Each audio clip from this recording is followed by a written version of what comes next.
Assalamualaikum warahmatullahi wabarakatuh. Perkenalkan, kami dari kelompok 3 ingin menjelaskan tentang fisiologi sistem pernafasan. Sebelumnya, perkenalkan, nama saya Windu Trilya Ramadhani dengan NIM PO 7124125048, dan di sebelah kanan saya Nazwa Ilya Kamila dengan NIM PO 712412506061, dan di sebelah kiri saya ada Ditya Julianti Putri dengan NIM PO 7124125046. Baiklah, saya akan menjelaskan pengertian sistem pernafasan dan organ sistem pernafasan beserta fungsinya. Sistem pernafasan adalah sistem dalam tubuh manusia yang berfungsi untuk membantu proses bernafas, yaitu menghirup oksigen dan mengeluarkan karbon dioksida. Udara yang dihirup masuk melalui hidung, lalu diteruskan ke paru-paru. Di paru-paru, oksigen diserap oleh darah dan diedarkan ke seluruh tubuh untuk menghasilkan energi.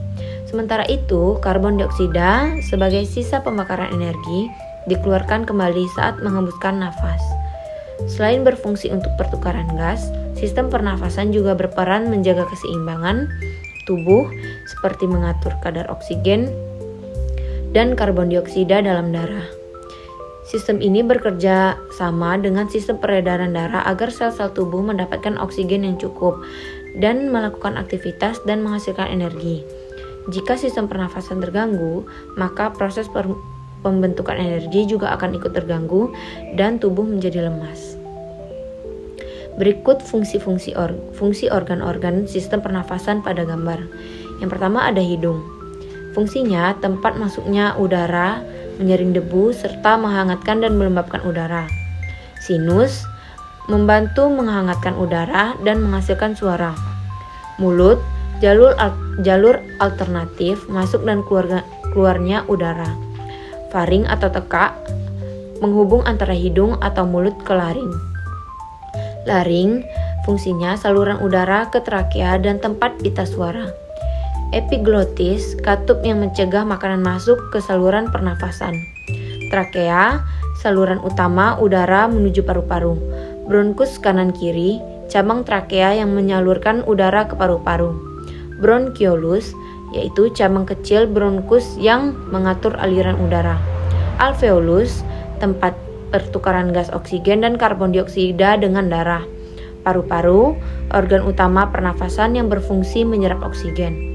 Pleura selaput pelindung paru-paru agar tidak bergesekan. Diafragma otot pernafasan yang membantu inspirasi dan ekspirasi. Tulang rusuk melindungi paru-paru dan membantu proses pernafasan. Silia, rambut halus yang menyapu kotoran keluar dari saluran pernafasan. Mucus atau lendir menangkap debu dan kuman yang masuk bersama udara. Yang terakhir ada amandel atau tonsil dan enoid, pertahanan tubuh terhadap kuman yang masuk. Lanjut ke bagian saluran pernapasan bawah. Saluran pernapasan bawah berfungsi utama untuk pertukaran gas, oksigen, dan karbon dioksida. Yang pertama yaitu trakea atau batang tenggorokan, saluran udara dari laring ke bronkus. Tersusun dari cincin tulang rawan berbentuk C agar tidak kolaps. Dinding dalam dilapisi silia dan mukus untuk mengeluarkan kotoran ke atas. Selanjutnya yaitu bronkus. Percabangan trakea menuju paru kanan dan kiri. Bronkus kanan lebih pendek dan lebar, atau lebih sering jadi tempat masuk benda asing, menyalurkan udara ke dalam paru-paru. Selanjutnya yaitu bronkiolus, yaitu cabang kecil dari bronkus di dalam paru-paru. Tidak memiliki tulang rawan, tetapi memiliki otot polos, mengatur jumlah udara yang masuk ke alveolus. Selanjutnya yaitu alveolus, yaitu kantung udara kecil berbentuk seperti anggur. Dindingnya sangat tipis dan dikelilingi kapiler darah. Tempat pertukaran gas, yaitu oksigen masuk ke darah. Karbon dioksida keluar dari darah. dan mengandung surfaktan agar alveolus tidak kolaps. Yang kelima yaitu paru-paru, organ utama pernapasan.